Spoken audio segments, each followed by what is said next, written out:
Okay, good afternoon. We'll now start. First of all, I'd like to welcome everybody to this pep talk this afternoon. Please mute yourself, but always show your video picture. Sign in your name, your Facebook account, or email address in the chat box. Please include the names of companions attending with you. Use the chat box to ask questions and make comments while the pep talk is on. There will be group pictures at the start and also at the end of the pep talk, so please show your faces in the video. Reminder after the pep talk is to take the online learning com evaluation test exercise for mastery of learning and have a perfect score to get a certificate like the one shown here. I have placed the link in the chat box. Obtaining 25 OLETE certificates will entitle one mentee to a free voucher for a RO host on medical consultation, either face-to-face or telemedical.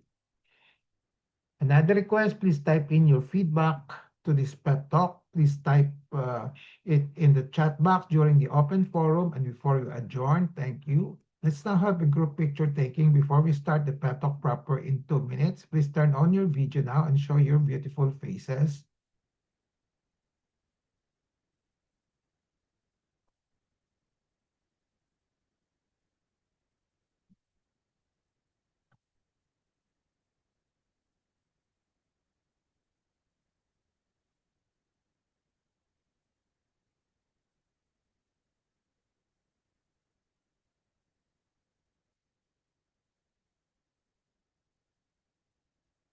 Okay, ready? 1, 2, 3.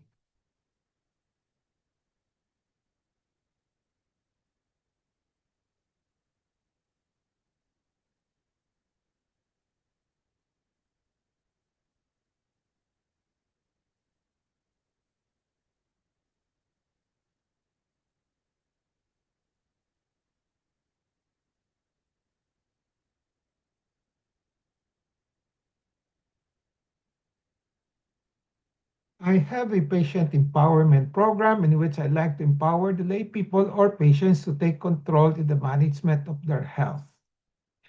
I started the pep talk on May 15, 2021 during the COVID-19 pandemic. There are 3 courses in the pep talk. I completed the core course on October 9, 2021. And then from October 23, 2021 onwards, I've been tackling health disorder and health issue courses. May 17, 2025 marks the start of year number 5 of the RO Hoson Pep Talk. How long the pep talk will last will depend on our enthusiasm, discipline, and perseverance. My pep talk today is entitled Patient Story, TLT, which stands for Tell, Learn, and Teach. The short suffering in an advanced pancreatic cancer patient. The empowerment objective is for the lay people to have essential understanding on short suffering in an advanced pancreatic cancer patients as part of their health management based on the patient story. The contents are the following. I'm going to present the case, the patient story entitled Short Suffering in Advanced Pancreatic Cancer Patients. Then I'll give you some pointers. What is a short suffering versus long suffering in a cancer patient, and in particular in an advanced pancreatic cancer patients? What are the options to promote short suffering and to mitigate long suffering of advanced pancreatic cancer patients if there are options, short of doing suicide and euthanasia?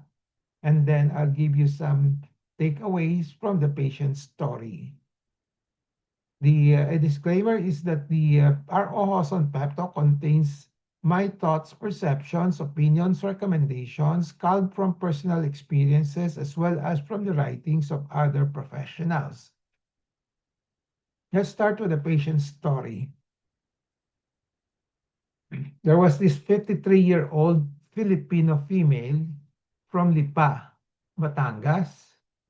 So she had back and abdominal pain in January 2025. Then she had a CT scan of the whole abdomen in May 2025, which showed a mass, a buccal in the pancreatic head. 4 centimeter in size with encasement. Encasement means nababalutan na yung cancer ng yung portal vein, a big vein like ito yung blue one, okay? And then superior mesenteric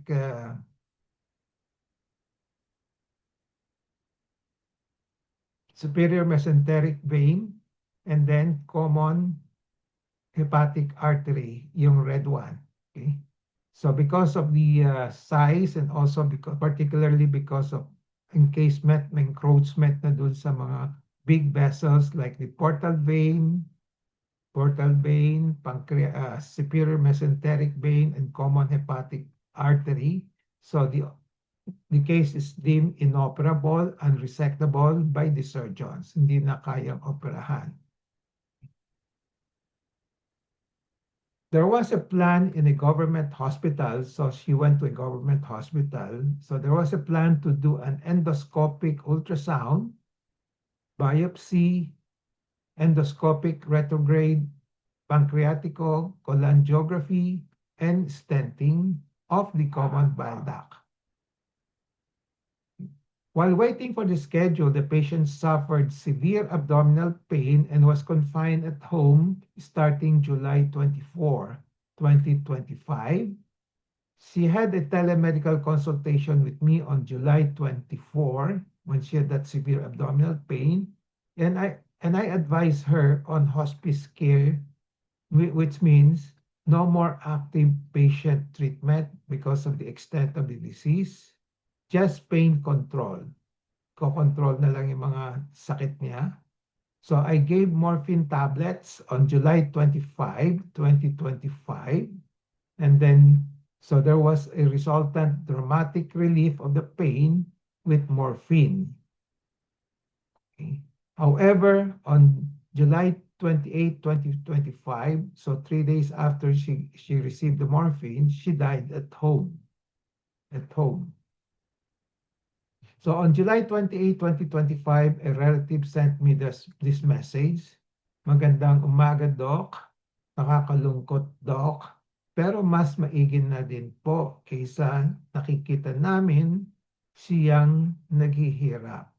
Wala na po si Leonisa. Ngayon lang 6:45 a.m. So this was the message sent to me by a relatives on July 28 morning when the patient died. A summary of this story. Again, January 2025, there's the start of the symptoms of severe abdominal pain and back pain. So these are the usual symptoms of pancreatic cancer. May 2025, so that's about 4 months after. So she had a CT scan done in the government hospital, which showed a 4 cm pancreatic mass. Okay. Most likely pancreatic cancer, although there was no biopsy. And this was deemed inoperable, hindi na pwedeng operahan. On July 28, she died at home. So the total duration of her suffering, if we were to trace it from January to July, is about 6 to 7 months. And the decision on hospice care, when you say hospice care, no more active active cancer treatment. Okay. So on July 24, we decided on no more active direct cancer patient care treatment, so hospice care. And then 4 days later, she died, okay, at home. Okay. So this is the end of the patient storytelling. Let's now go to the learn and teach. So I will be discussing these three, giving you pointers on these three areas. What is short suffering versus long suffering? What are the options to promote short suffering? And some takeaways from this patient story. So let's start with what is short suffering and what is a long suffering in any cancer patient. Short suffering and long suffering are non-official medical terms. Hindi siya usually ginagamit ng mga doktor, but these are being used by the lay people and other persons. Okay. So, but these are the terms that are sometimes used to describe the duration and intensity of a cancer patient's suffering symptoms before death, particularly in an advanced or terminal cases. Okay. So, long suffering before suffering. So, these are the usually layman's description of the duration and intensity of pain, usually of cancer patients suffering. Okay, but pwede din sa mga non-cancer patients. No? Okay. So suffering includes all forms of physical and mental suffering. Physical suffering is easier to quantify and perceive than medical suffering. And a side note, kung tutusin mo, ang pinakamabigat dito is the mental suffering. Okay. Physical suffering can be mitigated by some drugs, okay? So as mentioned earlier, short suffering and long suffering are non-official medical terms, but which are commonly perceived by patients and most of the time physicians also in their communication with patients use these terms, okay, in their evaluation of the sufferings of cancer patients. So either short or long suffering. Patients and physicians would always wish that the suffering of cancer patients will be short, especially in incurable cancers. At present, there are no universally accepted medical definitions of short or long suffering in cancer patients, despite the presence of their perceptions and existence in the real world. Everybody, I repeat, everybody, both patients, relatives, and attending physicians, mga doktor kasama, crave, wish, pray, and hope for short suffering if the cancer is incurable already and is at the terminal stages or stage already. In the absence of universally accepted medical definitions of short or long suffering in cancer patients, despite the presence of their perceptions of existence in the real world, from my thoughts, perceptions, opinions, recommendations based on personal experience as an oncologist for more than 40 years, I like to offer operational definitions of short and long sufferings and explore ways on how to promote short sufferings and how to mitigate long sufferings if there are options short of suicide and euthanasia. I'll be using this patient's story as a test case. So my operational definition will be the following. This is my recommendation. So recommendation for short suffering, a rapid decline in health, often with minimal symptoms or suffering before death, or in other words, short duration of severe symptoms before death. So this is a simple definition of short suffering by me. Okay. So the duration, when it comes to duration, how long, it's short. So it can be in terms of days to few weeks or few months to 12 months. So I usually use 12 months as the cutoff. Okay. So examples of short sufferings will be the following. A patient is diagnosed late, let's say advanced pancreatic cancer, and passes away or die within weeks, within 12 months. This are considered as short suffering. Okay. The suffering can be severe during these 12 months, within 6 months, gano'n. Pero we still call it short suffering. Short means it's more of the referring to the duration, so within 12 months.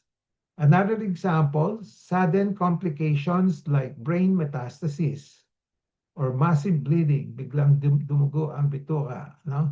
That quickly leads to death within 12 months.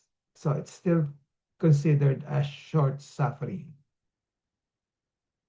Long suffering, on the other hand, definition It's a prolonged course of illness marked by ongoing disabling symptoms, treatment complications, and gradual decline.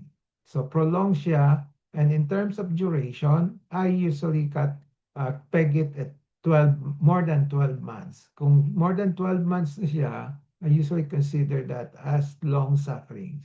Okay, so it could be more than 12 months, okay, one or more than 1 year to several years. Okay. So examples of long suffering are the following. A patient with metastatic breast cancer or colon cancer undergoing repeated chemotherapy with intermittent hospitalizations, ongoing pain and fatigue for more than 12 months.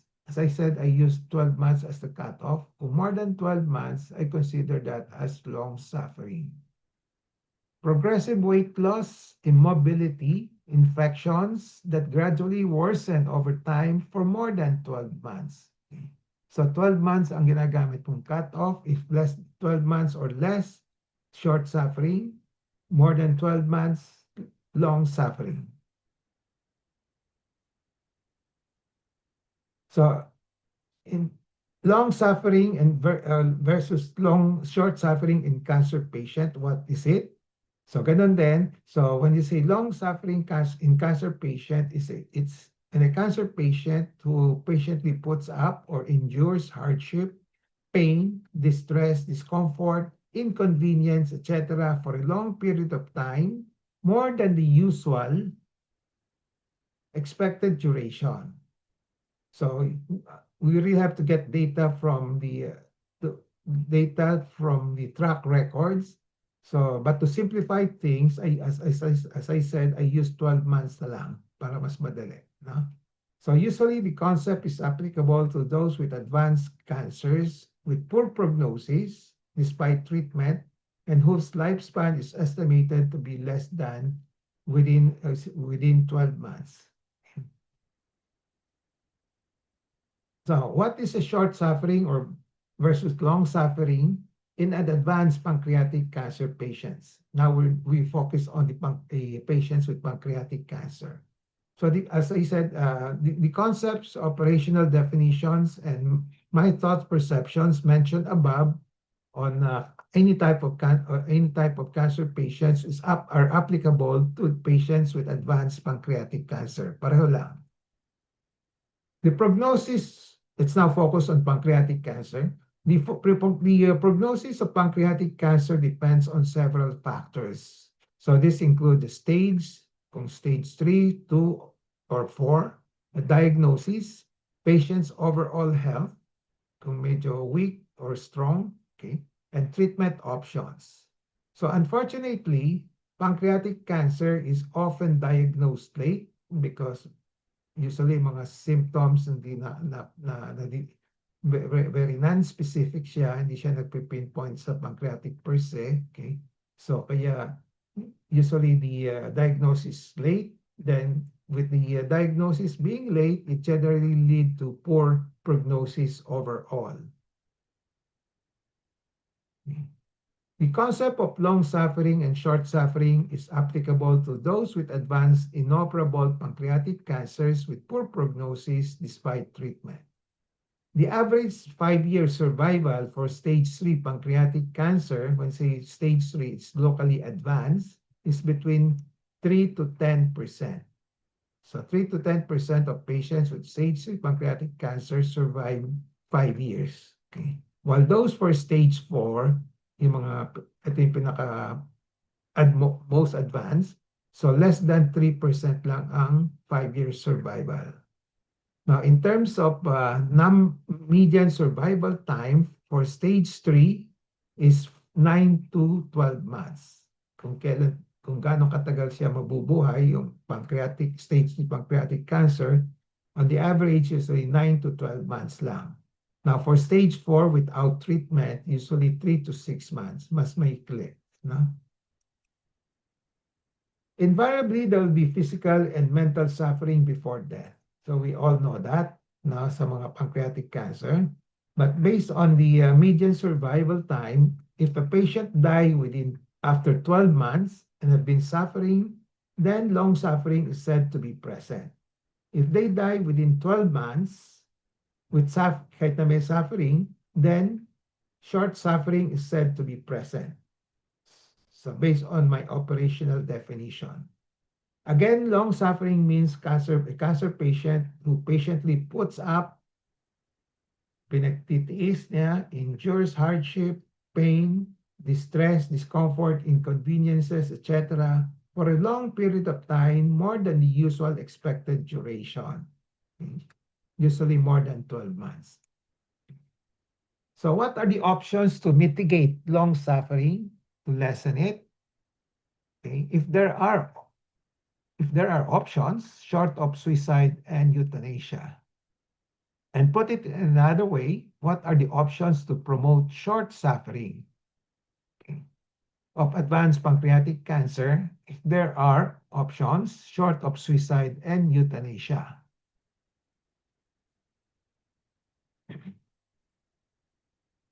So these are my TPORs. So in all honesty and reality, nobody knows what will be the course of a particular patient's life or disease, okay, or cancer, except God. Only God can determine the course of a patient's disease and life. So we patients, relatives, and physicians, so even physicians are included, we can just pray and hope for a short suffering for a patient. If there is 99% chance of incurability, hindi na makikure, and death, pray and hope for early exit so that there will be shorter suffering. Go for hospice and palliative care only in those with advanced, or go for the palliative care only in those with advanced pancreatic cancer, in which there's a 99, you can put it 98% chance, pwede din, 98, chance of incurability and death despite treatment. No more active anti-cancer treatment via hospice. Give pain medication only until the last moment of life. Then relieve the physical symptoms, support emotional well-being, and enhance the quality of life. So let me expound all the suggestions. Okay. When you say palliative care, the purpose is to relieve the pain, symptoms, and stress of serious illness. So no more there's an acceptance that most likely the cancer cannot be cured. So there's no active cancer treatment anymore. So the only thing that will be done will be to relieve the pain, the symptoms, and the stress of serious illness or an advanced cancer. So components of palliative care will be the following: pain control. Okay. So magbibigay ng mga gamot like opioids, no? Morphines. Okay. Management of nausea, appetite loss, fatigue, and jaundice. So a lot of times the patients have these symptoms. So ipapalliate na lang siya. Then psychological and spiritual support are also important. Now, targeted symptom relief, kung ano mga symptoms niya, kung i-direct yung attention doon. So example, if there's pain, so aside from the medications, you can do nerve blocks, radiation, opioid infusion. If there's obstruction of the hollow organs like the intestine, like common bile duct, they can do stenting. Stenting means talagang isang tubo sa loob para makadaan yung mga katas. Okay? So stenting to relieve the jaundice. Then kung merong ascites, so maraming tubig sa tiyan, and then there's gastric outlet obstruction. So you can do drainage, so babawasan yung tubig sa tiyan, okay, or bypass of procedures na dun sa obstructions. Okay. Now, avoid a lot of diagnostic tests, which will just tend to lead to more aggressive treatment. This is the tendency of all the doctors. Okay, trying to do a lot of diagnostic tests. They have not decided on when to stop. Okay. So just go clinical based on symptoms and physical examinations or signs. Don't do a lot of tests anymore if you have you have decided that it's a far advanced. No. Okay. And then let nature takes care of its course. Let the natural complications set in that will cause the death or initiate the short suffering. Okay. Now, what are the usual natural causes of death in pancreatic cancer? Let's talk about pancreatic cancer. Number one is organ failure. Nagfe-fail yung mga organs like the liver, the kidney, and the lungs. Okay. So when there is a cancer that spreads to the liver, then you can have liver failure. And then if you can have kidney failure if there is dehydration, infection, and general body shutdown. Then lung failure if there's infection and cancer spread to the lungs. Blockades. At another natural cause of death in pancreatic cancer. With pancreatic cancer, nabablocking common bile duct, yung bile ducts, then it will cause severe jaundice or paninilaw ng mata, no? And infection. Or it can also block, because of the size, it can also block the intestine, so leading to vomiting, pain, and inability to eat. Kasi barado yung bituka. Infections, another natural cause of death for pancreatic cancer because of the weakened immunity. Okay. And then bleeding, the cancer can erode into the nearby blood vessels or the stomach, okay, causing dangerous internal bleeding. Blood clots, patients are at risk for blood clots, including pulmonary embolism, which can be sudden or fatal. Then wasting syndrome, or we call cachexia, yung talagang payat na sa katagalan, no, severe weight and muscle loss due to weakness, leading to weakness, poor functions of the heart, lungs, and other organs. And then general body shutdown. Most of in the final, at the end of the, the end na, the body simply slows down and shut down. So lahat titigil na. So some takeaways from the patient's story. Number one, know when to stop aggressive diagnostic and treatment procedures. Kung advanced na yung cancer, may 98 to 99% sure na hindi na maku-cure, stop na yung aggressive cancer treatment, stop na yung diagnostic treatment. No? Just go clinical. Okay? Let nature takes its course. Ready to accept this course that it will shorten the suffering. So aggressively fighting the decline of a patient's health will cause longer suffering and poorer quality of life. So yung mga talagang walang poor ang chance if you just kung ipipilit pa lahat gagawin, not try to save the lives of the patient, usually it will lead to long suffering, wala ring with poor quality of life, then wala ring mangyayari na magandang results. Okay? So remember, physicians can only do so much. Okay? So don't think the physicians are gods. Okay? They can only cure sometimes, but they're expected to relieve often. Ito yung part of the job na to relieve often, to relieve the obstruction, ganon. Then to care always. Okay? At the end of the day, the following will be respected and observed by the physicians in promoting shorter suffering and mitigating longer suffering, but only after adequate patient and relative education on the prognosis and consequences of short suffering and long suffering. So there'll be two principles here that will be observed, the so-called principle of autonomy and informed consent. Okay. So what is principle of autonomy? Autonomy is defined as the right of the patient to self-determination and respect the individual rights to make informed decisions. An adult patient with an intact faculty has the right to decide what she wants for himself or herself, which may influence short and long suffering. The physicians and relatives should respect the patient's right.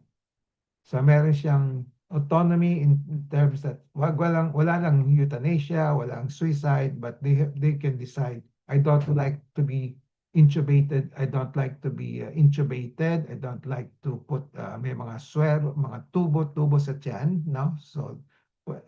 So the relatives, the doctors will respect that, no? Now, informed consent naman is the process in which the healthcare professionals educates a patient about the risks, benefits, and alternatives of a given procedure or intervention, after which the patient makes a decision on the acceptance or refusal and sign an agreement form with the patient, with the physicians. So it entails importante yung doctor explaining to the patient ano yung mga risks, benefits of different options, and then tatanungin ng pasyente, anong ba gusto ninyo? Ganun, ganon, na? Okay. So if the patient accepts it, then acceptance. If the patient refuses it, then this will be respected. Again, an adult patient with an intact faculty has the right to decide what she wants for himself and should give an informed consent, refusal on what to do, which may influence long and short suffering. Okay. Part of also of patient autonomy ito. Okay. Summary takeaway for this particular pep talk. I have narrated a story. Okay, in which the title is Short Suffering in Advanced Pancreatic Cancer Patients. Okay. I have also expounded on what is short suffering versus long suffering in a cancer patient as well as in an advanced pancreatic cancer patient. What are the options to promote short suffering and to mitigate long suffering short of suicide and euthanasia? And then I've given some takeaways from the patient's story.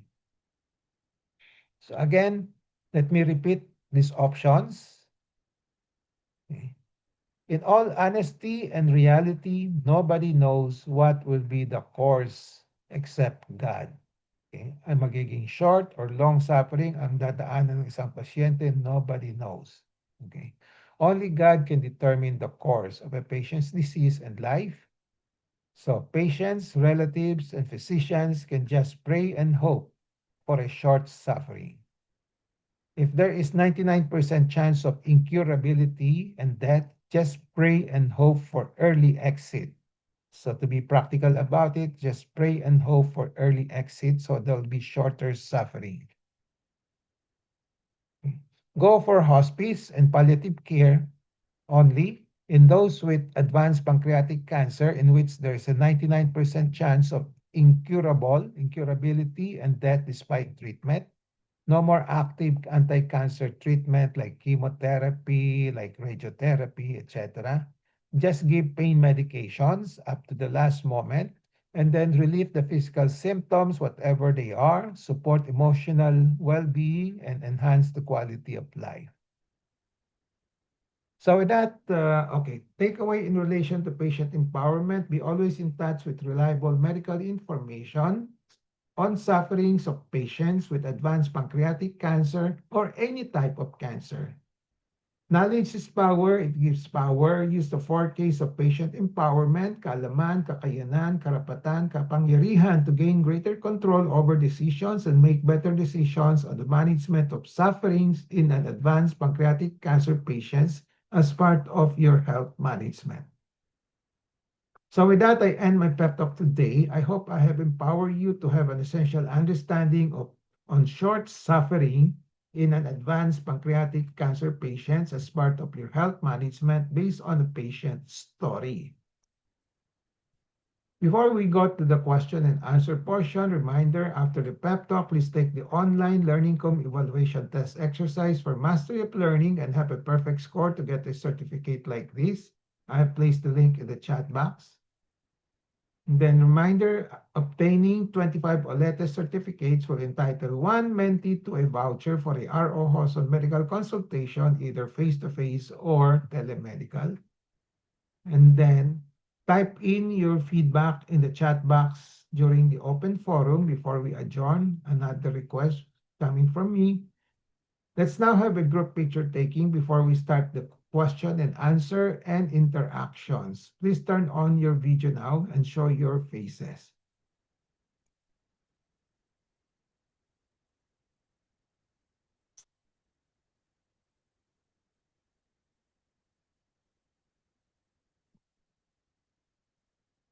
Okay, ready? One, one, two, three.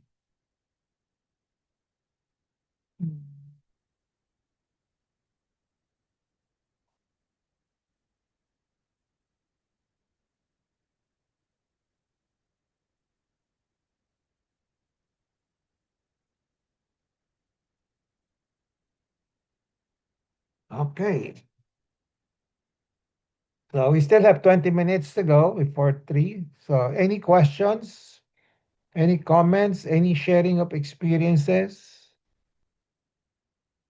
How many have experienced relatives having long suffering or even short suffering?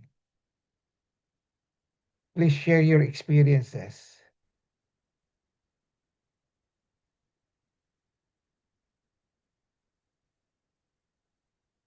Anybody?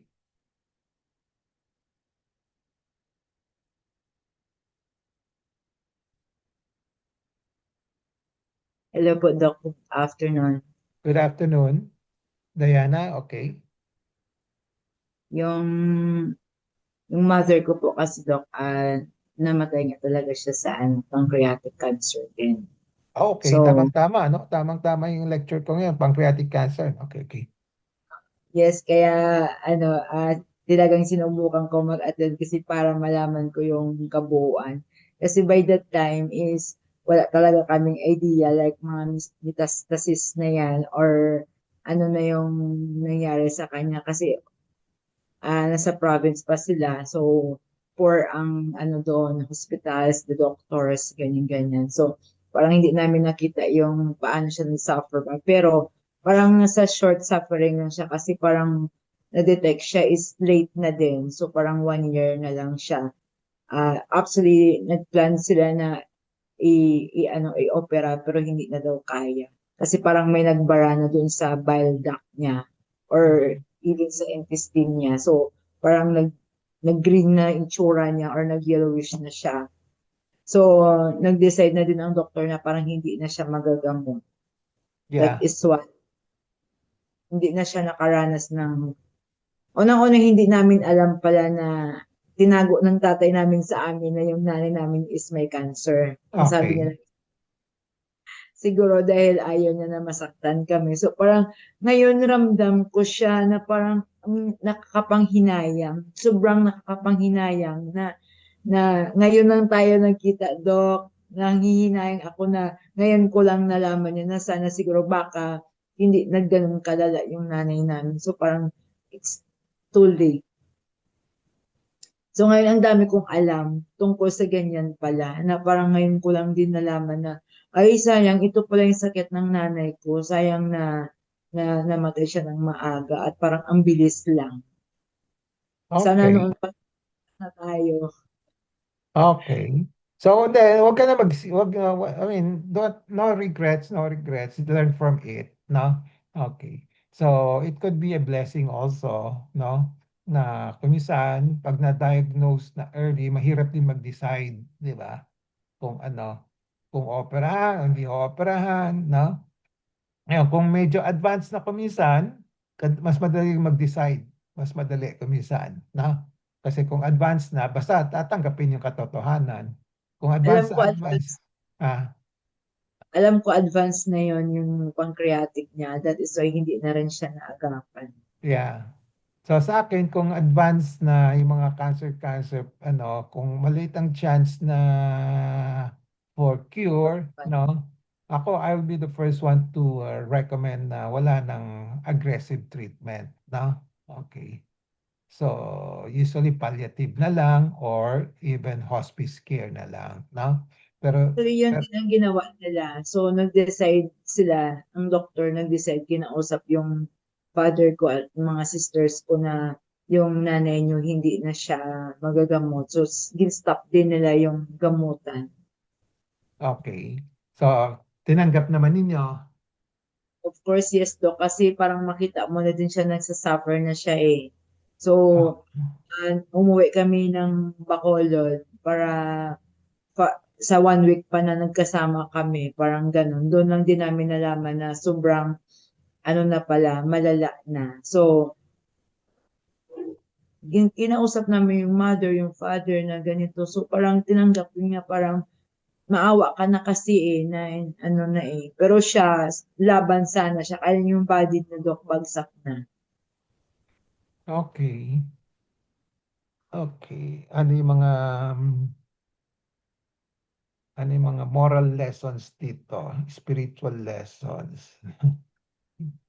Yung struggle kasi usually, it's not only the patient struggling kung may sakit, no? It's also the relatives, no? Nag-struggle, no? In terms of what to do, ganon, no?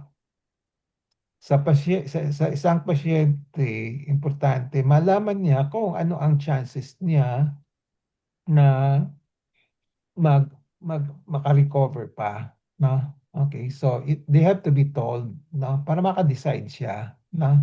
Okay. And I think all patients should also know that there's an end to life. Basta i-remind lang palagi, no? Kasi kung minsan di nating akala natin mabubuhay tayo ng forever eh. Kaya they go all out, no? Okay. So if they know that they have done their part in this world, that there's an end to this world, madaling tanggapin, no? Okay. So hindi na siya, kasi sabi ko kanina, there are two types of suffering, no? Physical saka mental, no? Ang physical suffering medyo mas madaling gamutin yon with medicines. Yung mental, mahirap gamutin yon. Unless papatulugin mo na all the time, di ba? Okay. So which we don't usually do, no? Yung mga doctors, no? Okay. So maandar pa yung utak ng isang pasyente, no? So kung ano-anong iniisip, no? So hindi niya ma-reconcile everything, kaya nagsasuffer siya, no? Okay. So sa relatives naman, so I think they should also, kasi ang tendency kasi ng relatives, they want to, ano eh, at the moment, they want to prolong the relatives, yung, let's say, mother mo, father mo, to prolong the lives as much as possible, no? Kahit na alam nila na maliit na ang chance, no? Okay. So kung maliit lang ang chance, wag na. Basta try to make up na lang for lost time. Just be with them, no? Kung anong kakulangan sa isang relatives, no? Ano na. Try to give them everything, all the say thank you, no? Paligayahin na yung relatives ninyo before she goes, no? Ganon. Di ba? Tama ba yung sinasabi ko? Majority of us, we want to see relatives stay forever kahit na malala na yung sakit. Yung mga talagang terminal na eh, no? Okay. So, but in reality, it's really hard to accept that, no? Pero we should train ourselves to accept that, no? There's an end to life, no? Look at our relatives na sabihin na lang sa kanya na you have done your part, no? Okay? Then pwede ka ng ano para hindi ka na masaktan, no? Just be prepared for the another life onwards, no? Okay. And then on your part naman, try to make up for mga lost time, lost opportunities, anong mga kakulangan ninyo sa nanay niyo, sa tatay niyo, gano'n, no? Okay. Okay? Mahirap mahirap sabihin ito, ano, mahirap gawin ito, no? Pero I think it should be done, no? Okay. Okay. Thank you for sharing, Diana. Any more? Thank you po, Doc. Oh. So anybody else who wants to share experience? Doktor, may ask, Sure.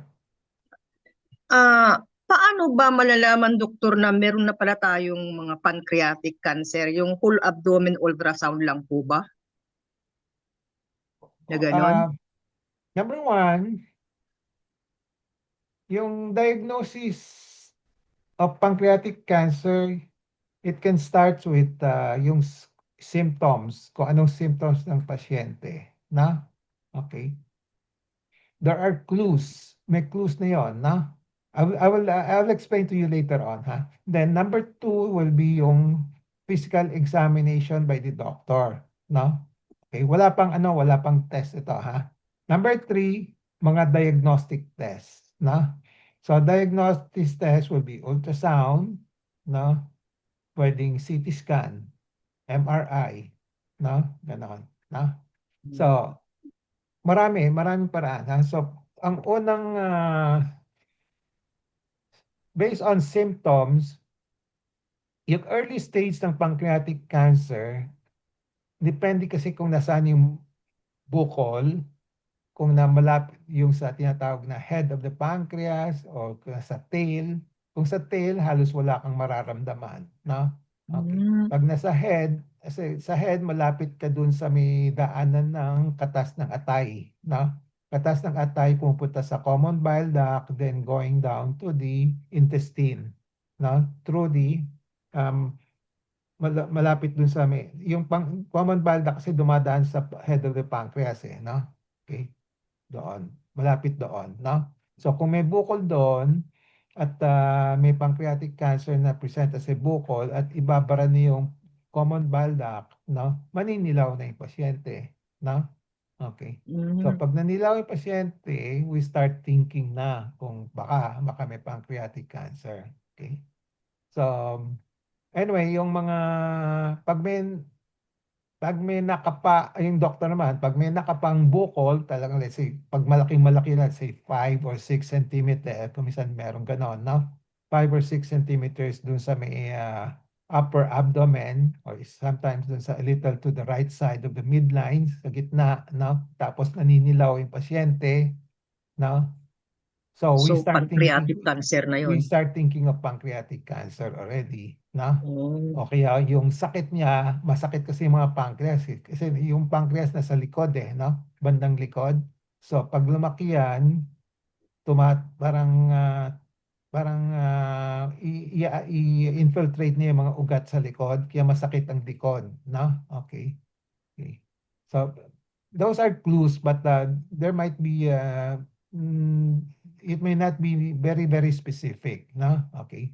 So pag may clue na may suspect pancreatic cancer, usually you need a diagnostic test to okay, to confirm, no? Okay. So ultrasound can be done first, that's the cheapest, no? So ultrasound will Opo. be able to detect kung may bukol sa pancreatic head, no, pancreas. Kung walang makitang bukol sa pancreas, no? Pag dilated yung common bile duct, no? So, wala rin man sila nakikitang bato, nagbabara doon, they might suspect pancreatic origin yung cause noon, no? Okay.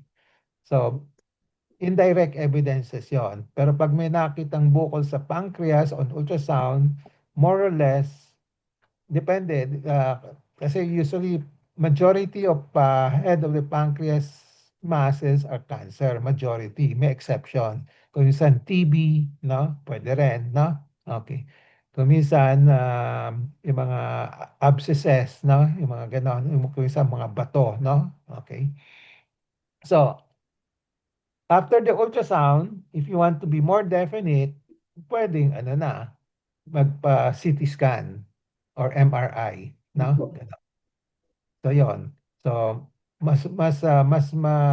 malinaw kung mas magandang resolution ng CT scan, no? Mas makikita niya yung pancreatic head at makikita niya yung mga extent of the yung pancreatic mass kung naka-involve yung mga big vessels, no? Like the portal vein, the hepatic vein, superior mesenteric vein, hepatic artery, etc. No? Okay. So itong pasyente nito, meron siyang CT scan. So with the CT scan, more or less, sure na tayo. Kahit na wala pang biopsy, no? Usually mga 98 to 99% sure na tayo it's really pancreatic cancer, no? Okay? O Okay? kasi malalaman mo na lang, doktor, nasa late stage na kung minsan di po ba? Yeah. Oo, tama Oo. 'yon. Yeah, okay. So that's a usual kasi medyo malalim kasi yung pancreas no? Saka usually lahat yung bukol naman lahat ng cancer starts with the bukol, no? Majority except for yung mga cancer na does not present with bukol like blood cancer, di ba? Like leukemia, no? Opo. Pero yung mga solid na cancer usually present with the bukol. Yung bukol naman magkakaroon ng simptomas depende kung anong stage na siya, kung maliit pa siya o malaki siya o ano, di ba? Kung maliit pa siya, 1 centimeter, less than 1 centimeter, wala kang mararamdaman kahit saan. Kahit sa breast, kahit sa utak, Mhm. kahit sa lungs, no? Pag maliit, wala kang mararamdaman, no? Okay? So, kung lumaki-laki na siya ng konti, let's say 4 centimeter, 5 centimeters, no? Yan, that's the time may, may mafe-feel ka na magsasabi na sa'yo, ay, andito ako, meron ako nararamdaman, no? Baka ano. So, you have to investigate already, no? Okay? Okay, doktor. Thank you, doktor. You're welcome. So, let's all hope na we don't get pancreatic cancer. Kasi sa ngayon, yan ang cancer with the poorest prognosis, no? Kahit na yung mga Nagkaroon ng early stage na pancreatic cancer, usually mahirap din i-cure yun, no? Okay. Okay? Any more? may tanong pa ako, Doc. Diana, sige, good. Okay. Paano nagkakaroon ng pancreatic cancer? Hala. Ano yung ginagawa ng tao? Bakit siya nagkaganon?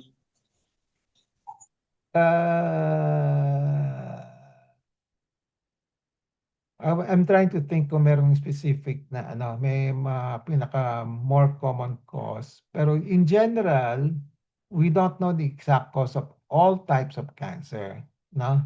Ang alam lang natin, yung theoretical, yung may nangyayari sa gene natin, no? That causes yung production of a cancer, no?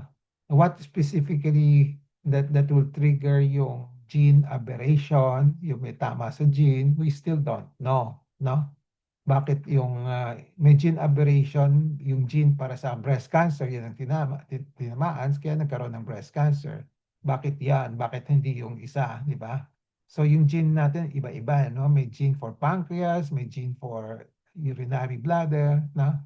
Kaya hindi natin alam kung anong tatama sa atin talaga, no? Unless even yung those with family history, although you can get a clue kung may 2 or 3 relatives na merong, let's say, one type of cancer, usually baka tamaan ka na rin, no? Okay. Pero the rest of the population, usually, we don't know, no? Okay. We don't know the exact cause of all diseases, the cancers, no? Bakit siya dumarating, no? So, sad to say, even as doctor, frustrated din ako. I cannot really tell you bakit. Now, just be on the lookout na lang, no? And then try to catch it as soon as possible, then have it treated based on your symptoms, no? Okay.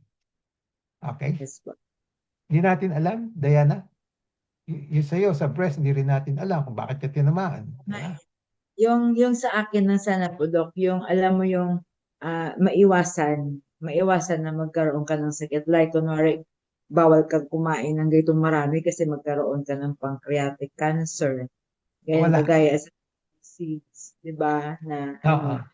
Walang So, specific ones. We can talk about general lang. Basta nag-healthy diet ka, healthy lifestyle, may exercises ka, walang alcohol, okay? Walang smoking, yun lang. But even with this regimen, walang 100% guarantee na hindi ka magkaka-cancer. Okay? So probably 70% hindi ka magkaka-cancer. You still have 30%. Pwede pa rin. No? Okay. So, walang just be prepared for for that, for a life na lahat tayo mamamatay. So just think of your mission in life, kung anong gagawin sa buhay, gawin mo na. Di ba? So, kung hindi ka pa tinatamaan ng masamang cancer, magpasalamat ka na muna. Okay. Okay. Kanya-kanyang panahon lang yan. Kanya-kanyang panahon. Tama? Tama po, Doc. Okay. Kaya mag-ingat na lang. Best effort na lang. Best effort, and then have a intentional living plan. Plan out your life, no? With acceptance of all these sufferings, with all these uncertainties, no? Okay. Okay. Any more?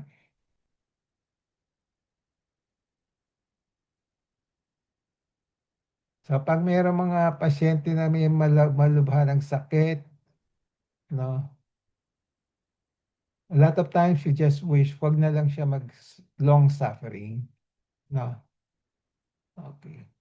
But how to promote that, only God knows, no? Mahirap sabihin din, no? Okay. Okay. Seni, Cabral, anything? Nothing, sir. Doc, Anong may sasabi ka? May ano ka? Kumusta na yung husband mo? wala pa naman po. Actually, Doc, sa family namin, puro breast cancer eh. Okay. So, wala, Okay wala, na po, Doc. Nakatapos na po siya ng therapy. okay.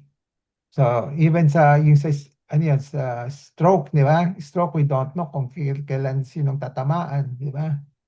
Okay. So, ako rin, ganun. Hindi ko rin malaman kung kailan ako tatamaan ng stroke, no? Okay. Opo. Okay. Tsaka diabetic po siya. Yeah. Okay. So, yung mga diabetes, usually, it could be yung diet, number one. Number two, may gene component yan. May genetic component, no? Yan din natin masasabi, no? Okay. Yung genetic component, hindi natin talaga mapipredict, no?